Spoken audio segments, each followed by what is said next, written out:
Ladies and gentlemen, I have the 11th month, the 11th day, the 11th hour, the 11th minute. Would you all please rise for the presentation of the colors of the Marine Corps Air Force Junior ROTC.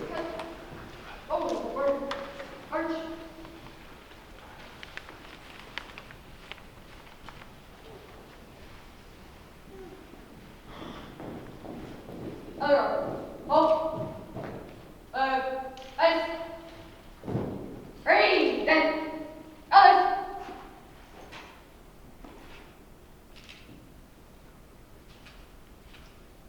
I pledge allegiance to the flag of the United States of America and to the republic for which it stands, one nation, under God, indivisible, with liberty and justice for all.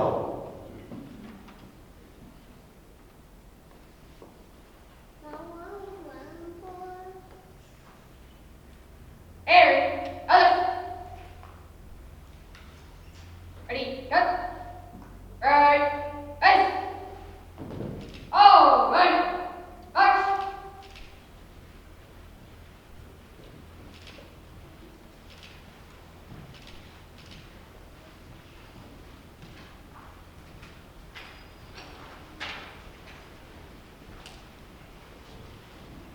Good morning. Please be seated.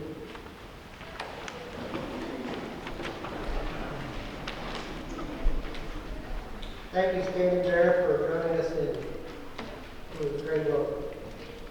Hello, I'm Kris Ailslieger, Military Transition Coordinator for Washburn, and I have the honor of chairing the Veterans Day Ceremony Planning Committee. On behalf of the entire committee and Washburn University, I'd like to welcome everyone to the 37th Washburn University Veterans Day Ceremonies. Washburn has a history of serving and supporting our veterans. From our founding in 1865, when we made admitting Union veterans and their independence a priority. To today, when we continue to show our respect to students lost in Vietnam and our American Armed Forces with a new memorial. I hope we're all able to attend the dedication ceremony across Topeka throughout the day. We're happy to have all of you join us today. It always is a special time and pause and reflect with the community on the important contribution and sacrifices of our veterans. I'd like to thank the Junior ROTC programs for joining us today. Their support makes our Veterans Day celebration a success. Also joining us today is Reverend Richard Souter, who is going to join me to help us get started with a blessing in just a moment. Reverend Souter is a veteran who served in Vietnam and the Middle East. He retired as a chaplain with 32 years of service, serving in the United States Air Force, Kansas Army National Guard, and the United States Army Reserve. He is now the pastor of the Grantville United Methodist Church. Please help me in welcoming Reverend Souter.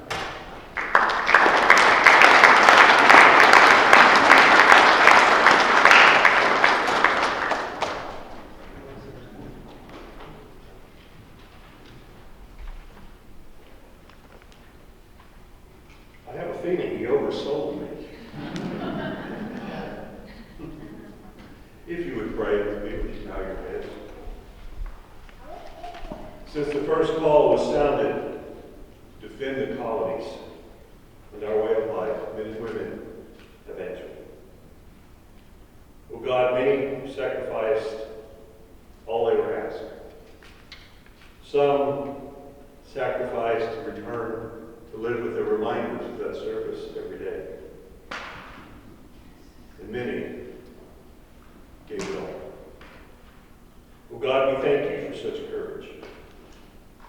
To answer, to go, to give to a cause of freedom and liberty, and not know where they were being sent, or sometimes even the politics that call.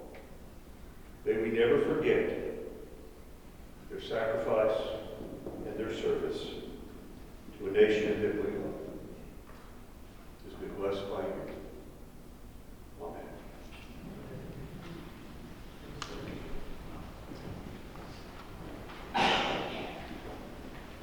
It is now my pleasure to introduce Dr. JuliAnn Mazachek, President of Washburn University. Dr. Mazachek has been a true friend friend and supporter of our veterans and student veterans over her tenure at Washburn University, and she's a proud mother of a son serving in the United States Air Force. Please help me welcome Dr. Mazachek to the stage.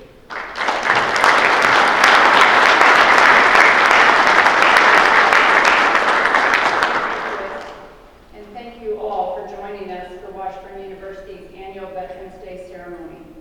It is my privilege to be speaking with you today on this important day. We are gathered to honor the men and women who have served and currently serve in our armed forces, to remember the dedication and sacrifice of these servicemen and women and their families in ensuring our freedom and our liberty, and to never forget the courage it takes to defend honor, duty, and country. From Washburn's very beginning, we have been an institution that strives to commemorate our triumph of liberty over slavery and serve as a memorial of those fallen in defense of their country.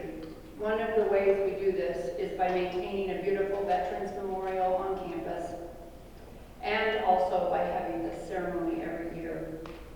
We also seek to ensure we are staying true to the fundamental legacy by being a military-friendly university that welcomes and supports our veteran students and their families. And once again, that is why we host events each year on our campus to commemorate and remember our veterans. We are here today to honor our veterans, our heroes, who unselfishly place their lives in harm's way for our freedom. We remember their courage, their dedication, and their sacrifice. Many of you today may know I have a family filled with service members and veterans, and I am humbled to be with you today. And I am deeply grateful for their service and sacrifice. Like so many of you who have served who are here today, these veterans, men and women, are ordinary people. They are sons and daughters, brothers and sisters, nieces and nephews, aunts and uncles, moms and dads, friends. They have ordinary dreams until they heard the call of duty and they answered it. They leave their families, their homes, their lives, not for recognition or fame, or even the honor we bestow upon them today. They left to protect our country, to guard our way of life, to defend our freedoms, and follow the call to service. People throughout the country will gather to remember, honor, and pay gratitude to those who have served our country. Your presence here today, along with all of those gathering together across America, is a tribute to the service members and their families. It is a way to say we remember. Our debt to these heroes can never be repaid, but our gratitude and respect will and must last forever. So thank you for attending today. God bless you and your families. God bless our troops, and God bless America.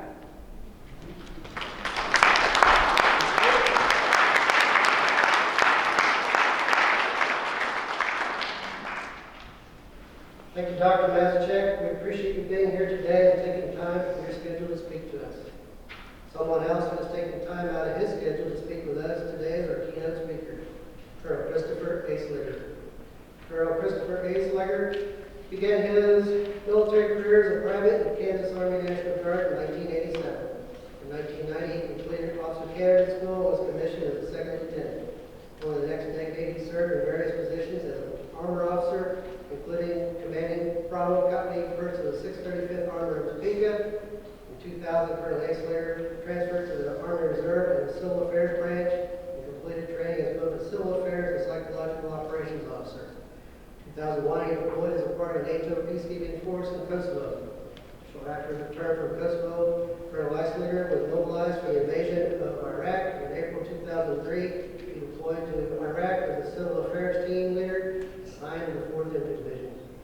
Through the spring of 2004 and 2008, Colonel Ailslieger returned to Iraq, this time as a deputy rule of law advisor for the Cook government. On the Cook Provincial Reconstruction Team, following his second deployment to Iraq, Colonel Ailslieger was assigned to the Joint Enabling Capabilities Command at Naval Station Norfolk, Virginia. While assigned there, he deployed to Afghanistan in 2011 to support Combined Joint Interagency Task Force 435. In 2012, Colonel Ailslieger began various command assignments, ensuring a successful future with the capabilities of the United States Army and its allies. Colonel twice participated in military exchanges in Lima, Peru as a senior Army representative for U.S. Army South. He also participated in significant NATO exercise in Romania in 2019, simulating a Russian invasion across Ukraine, where his detachment was embedded with the Romanian Armed Forces. He is retired from the United States Army Reserve, and Colonel Kris Ailslieger is a graduate of the United States Army War College and the Washburn University School of Law graduate. He has been employed by the Kansas Attorney General's Office since 2000 and currently holds the position of Deputy Solicitor General, overseeing appellate litigation in criminal cases in the state of Kansas. Please help me to welcome Colonel up on stage.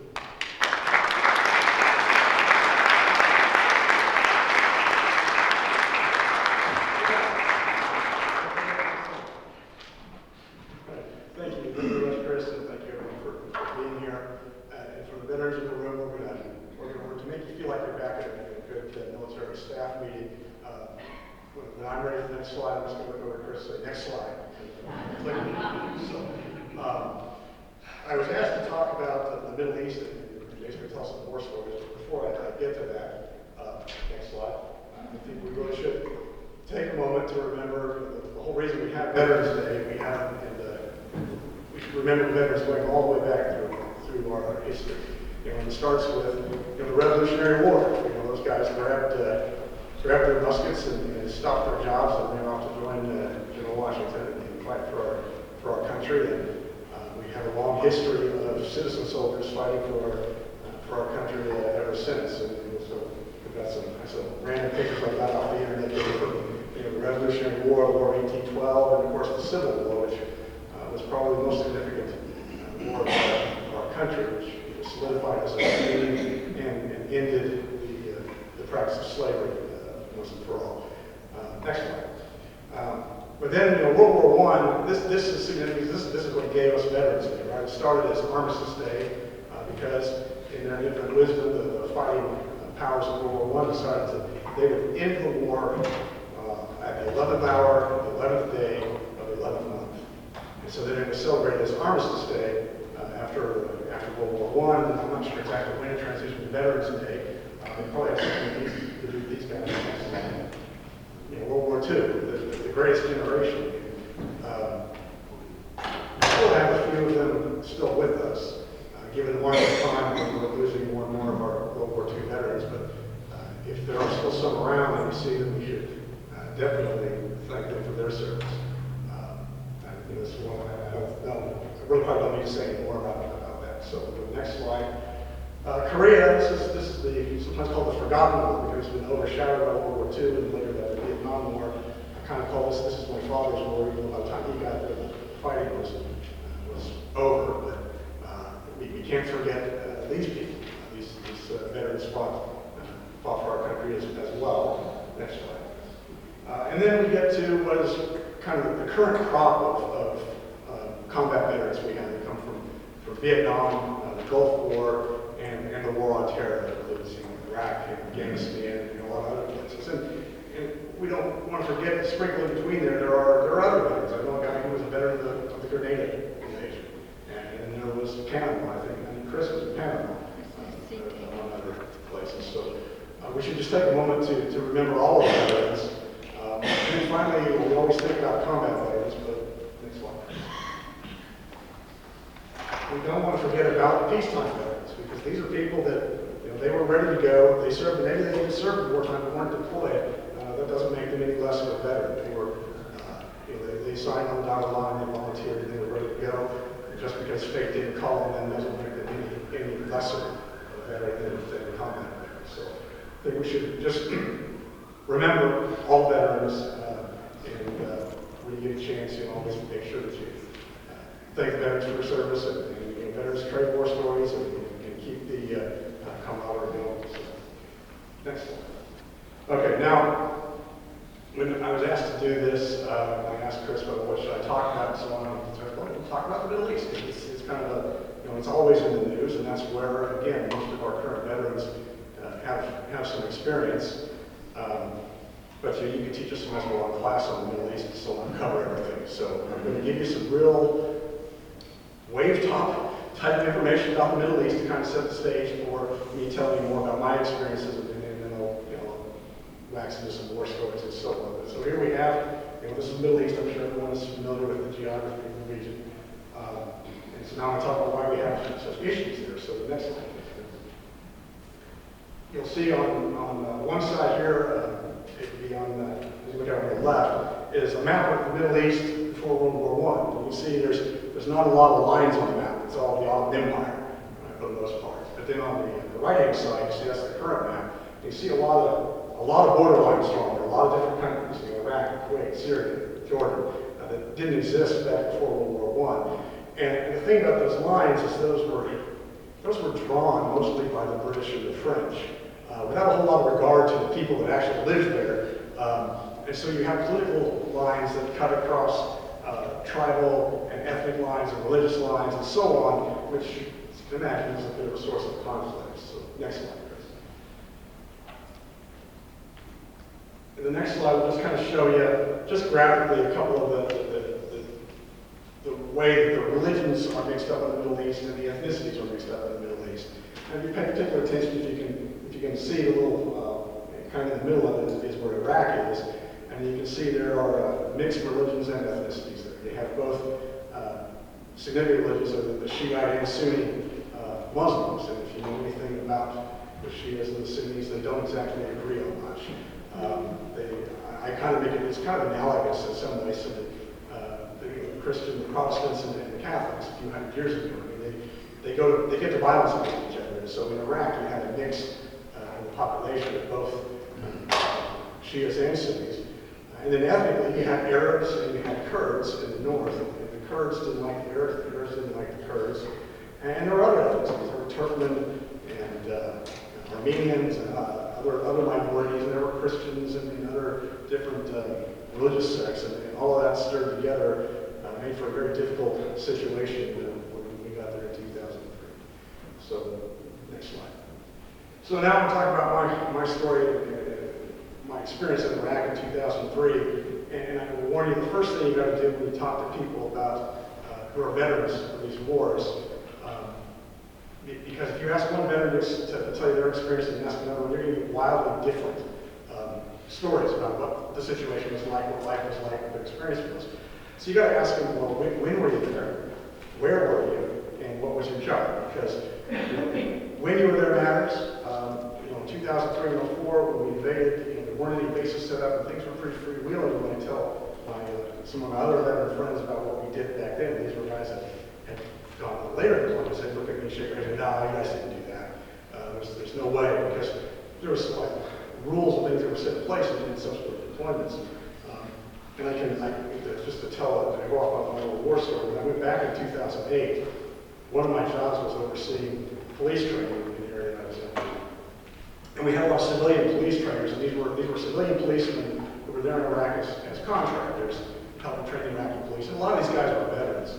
And so we would sit around and tell stories and grouse a little bit. One time I was at their compound and talked with their commander, who was an experienced police officer, but also a veteran of the Army and the Marine Corps.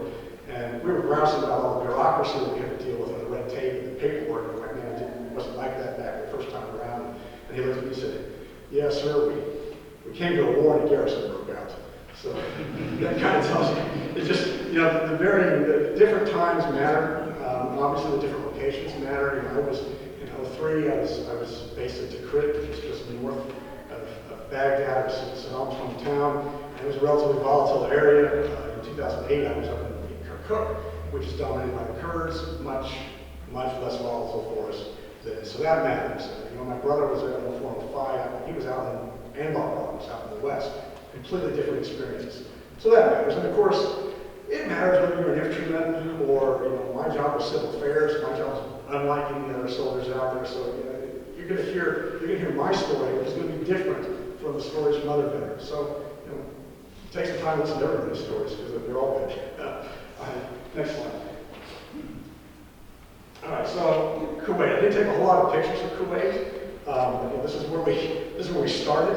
I always describe Kuwait as kind of like a parking lot with layer of sand on it. I don't know why anybody would want to live there, and they made it so miserable for us there. I think they did that on purpose to make us want to invade Iraq. I mean, that's all I can say about Kuwait. I did not like it there. I wouldn't go back. That is what it is. Next slide.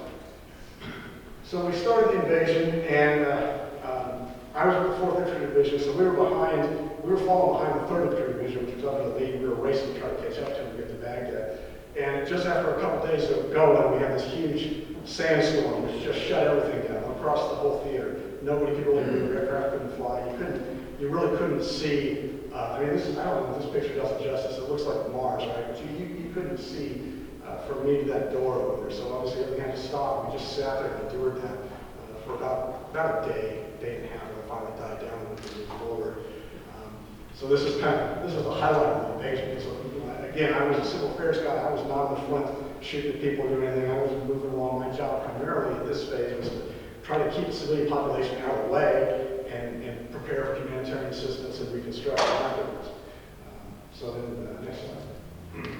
Along the way, of course, we saw there were a lot of destroyed Iraqi military stuff. It's just a handful of pictures that shows how devastating the U.S. military can be. And a lot of these, honestly, were killed by aircraft.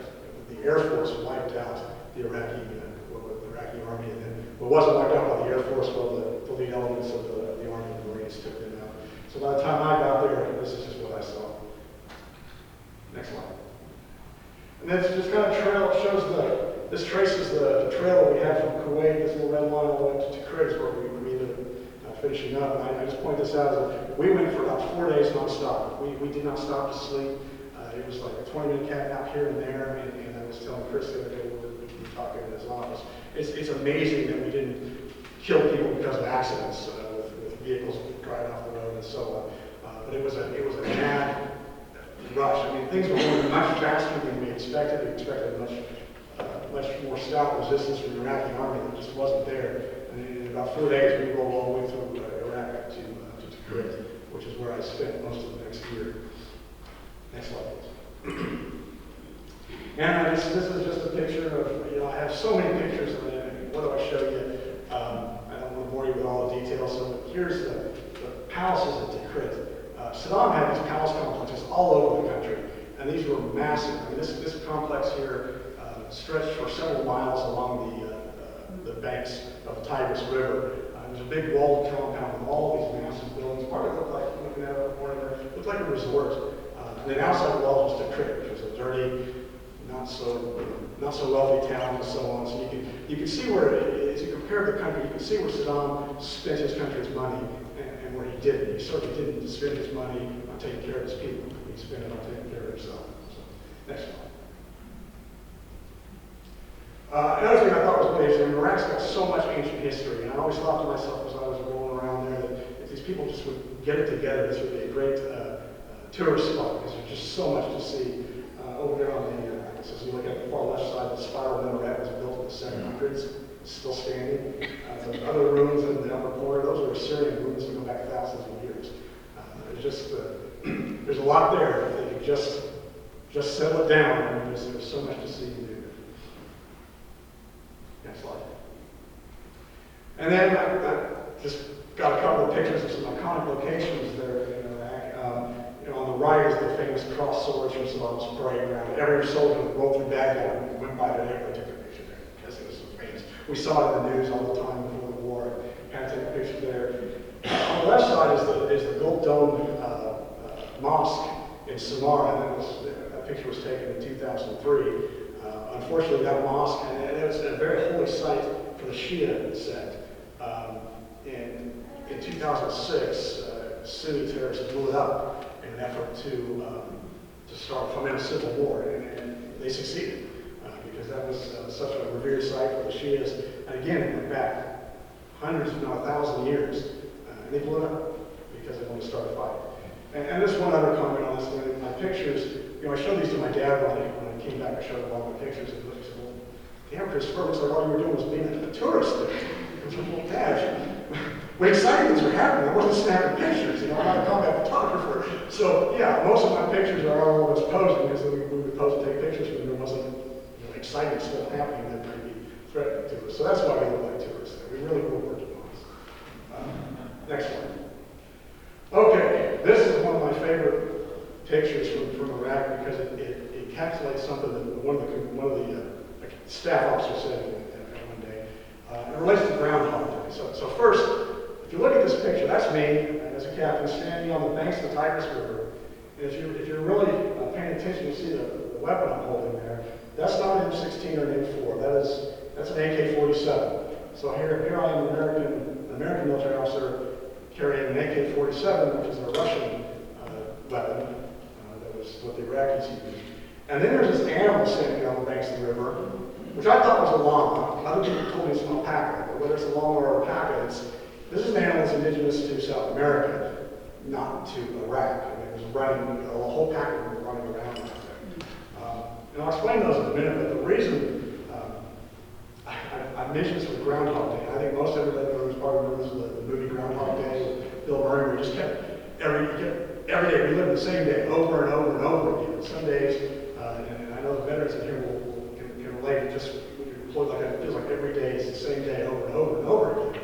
And one day I remember I was in the Battalion Operations Center doing something, and one of I can't remember what was happening, but I do remember one of the captains said there, he looked around the room and said, "No, you know, Iraq, it's like Groundhog Day. Every day is the strangest day of my life." And it kind of resonates with me because it seemed like every day was the same day over and over again, but every day there was these weird, strange things that would just, you couldn't imagine in your regular life here in Kansas, that weird things would happen. So the reason I'm carrying an AK-47 is because when they deployed us over there, the civil affairs team leader was assigned a weapon, a 9mm pistol. And if any of you that have ever fired weapons, and you've been in firefights, you know that a 9mm pistol is about as useful as a slingshot. And the Army did not have, they're not set up to have, they don't have extra rifles sitting around. It's just not the way the military works. You get new more rifles, you have to go through a lot of bureaucracy and tape and so on. So the easiest thing to do was to go to the weapons that we seized tons of weapons in the Iraqi Army, all arms rooms and so on. We had tons of them. We had whole rooms of locked up AK-47s and RPKs, machine guns and so on. So people like me that didn't have a rifle, or you shoot out an AK-47, and not the most optimal solution, but it was the only solution that we could make at the time that made sense. The llama/alpaca, this is something that really we wondered about for a while, because when we got to Topeka, we were on the west side of the river, and we couldn't get to the other side because the bridge had been blown up by the Air Force. And we could see on the other side of the river this herd of llamas running around, and I told my guys, when we get over, I'm going to figure out what they're doing over there. That doesn't make any sense. They're from South America. We finally got the engineers built a bridge across the river. We got across there, and one day as we were driving around, we saw that herd of alpacas, llamas, whatever they were, and we drove over after them. And there were some Iraqi guys that were kind of trying to herd them, trying to get away from us.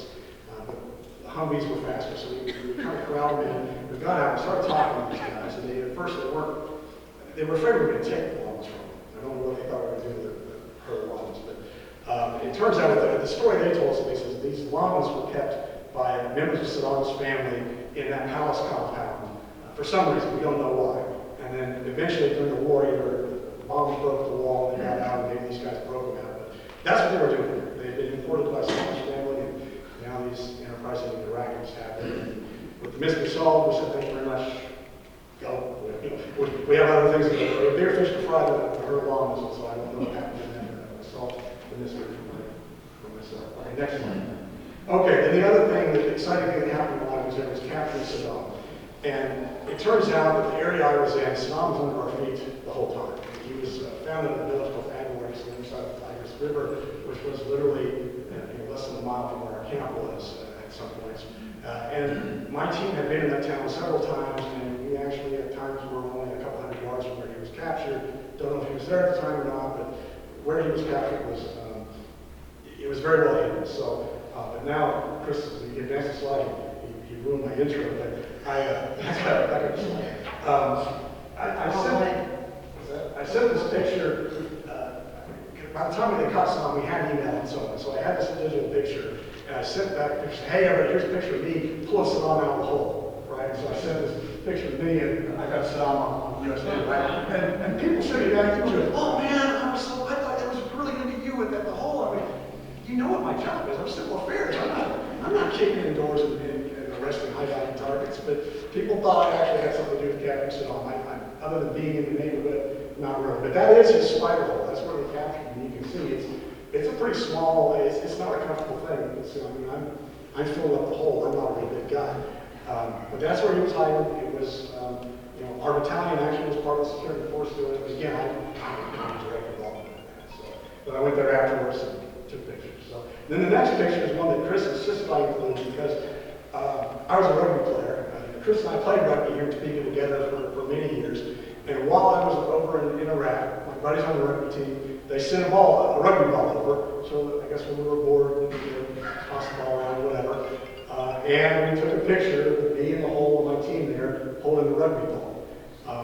There's some, as I thought about this, there's some meaning to this picture. I guess the point I want to make at the end of this is about the importance of veterans staying engaged with the community, because these are my friends from Topeka on the rugby team who knew I was in Iraq, and to help me I guess lift my spirits wherever they send me a rugby ball. And it's just the engagement of veterans and military members with the community is ever so important. So next slide. I'll close up talking about how important it is for veterans to tell their stories, all the veterans in the room, tell your war stories, because there's a significant gap, and it's growing, between the population of veterans in the U.S. and non-veterans. And it's important to tell our story, remind people who've never served in the military what it's like, make sure that they remember, and that the stories get told, because this gap is growing. Next one. And the final thing I say, just, like I said, stay engaged. Make sure that you're out there, the veterans and military members are out there being in the community, doing things, and it's important for the community to continue recognizing the veterans and the sacrifices they make. And while I'm not a recruiter, for my 2 cents is that we should all tell our young people what an honor and great experience and responsibility and so on it is to serve in the military and encourage those young people who are willing to join, because we need another wave of veterans. And I would say, just point out that my middle daughter is now in the middle of Air Force Base training right now. So I'm doing my part. That's it.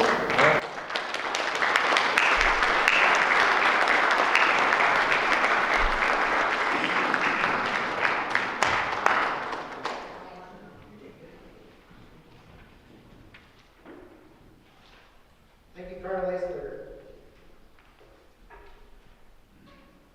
So the Colonel and Dr. Mazachek help remind us of the humanity that lives in the rules of veterans. Veterans are not merely soldiers who have served our country, but they are men and women, sons and daughters, husbands and wives, friends. Their stories live on battlefields, military bases, and grave sites across the globe. It's in the wounds and scars, both seen and unseen, that they may have in their stories live in the freedom we are blessed with today. We're going to pay tribute to all veterans with the symbolic ringing of the bell. Dan Schmidt, retired Master Sergeant of the United States Air Force, will hold the bell for us.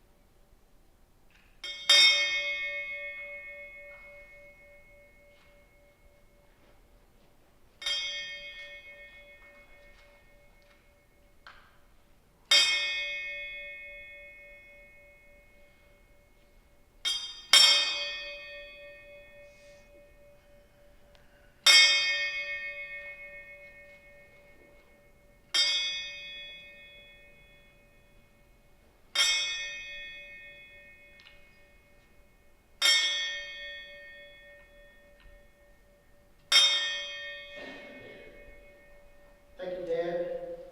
It is now my pleasure to introduce the Capital City Chorus. The Capital City Chorus has been bringing harmony to Topeka since 1946, performing an annual show and at patriotic events like our ceremony today.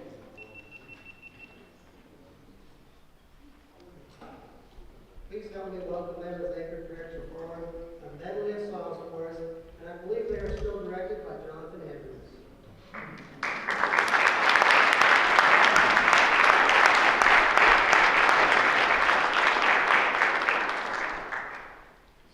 Ladies and gentlemen, thank you very much for asking us back again to sing and to celebrate our veterans.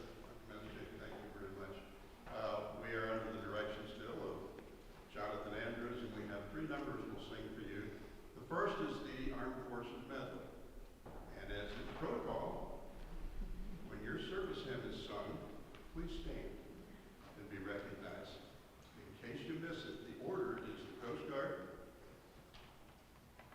the Marine Corps, the Navy, the Army, and the Air Force. The service hymns.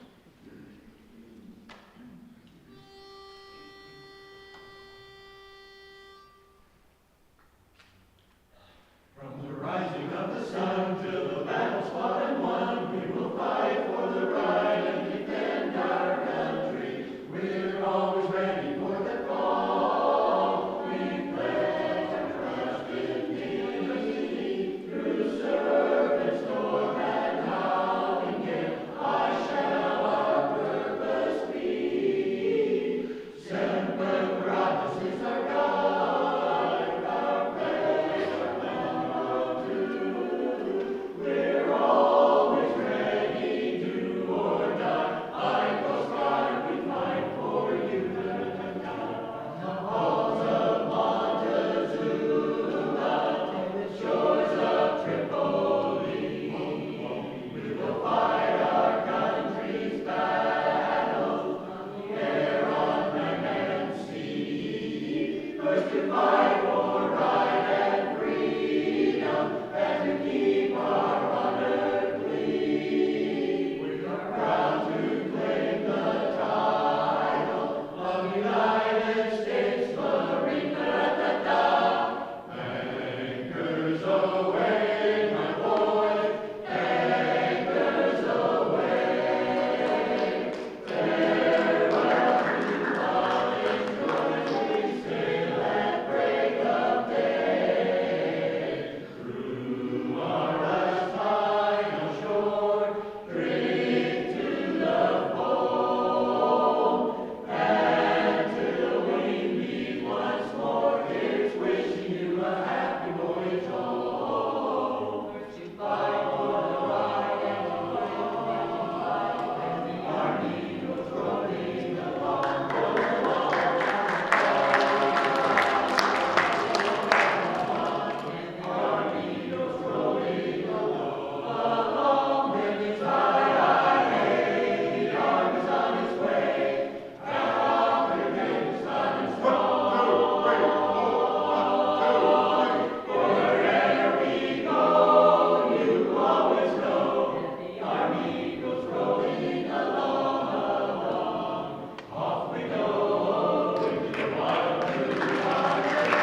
Capital City Chorus come back year after year to entertain us and support our ceremony.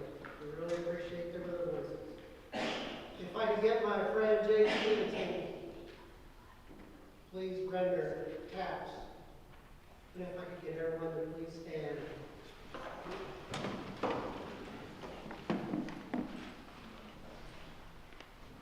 Jay, whenever you're ready, please.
Someone else we really appreciate besides Jay, our Capital City Chorus, is Reverend Richard Souter. If I could get him to come back up and give our benediction. Reverend Souter, would you please join me again?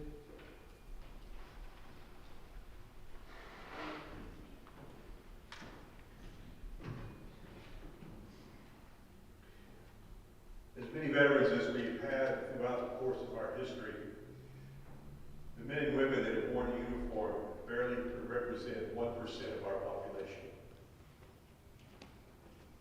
And it's amazing that you can come to a place like this and meet people. Our esteemed speaker and I were in the same battalion, the Kansas Army National Guard, 1st and 635th Army Battalion back in the 90s when I was his battalion chaplain. I didn't recognize you. I want to say it's because I got older, sir.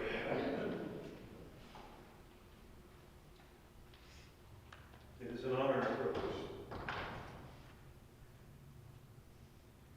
And I speak for myself, I think others as well, to wear a uniform of our nation.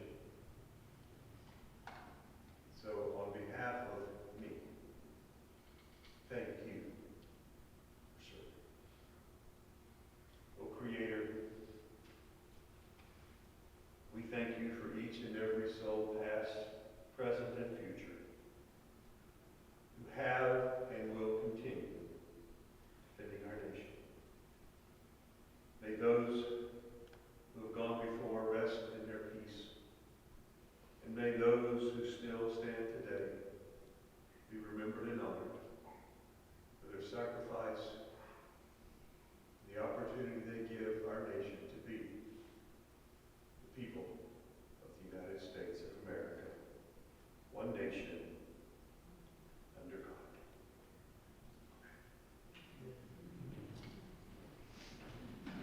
Thank you, Reverend Souter.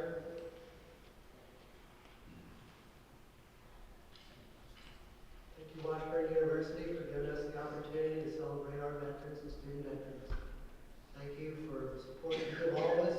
Thank you to everyone who supported Washburn and presenting today. I appreciate it greatly. We hope you can join us all next year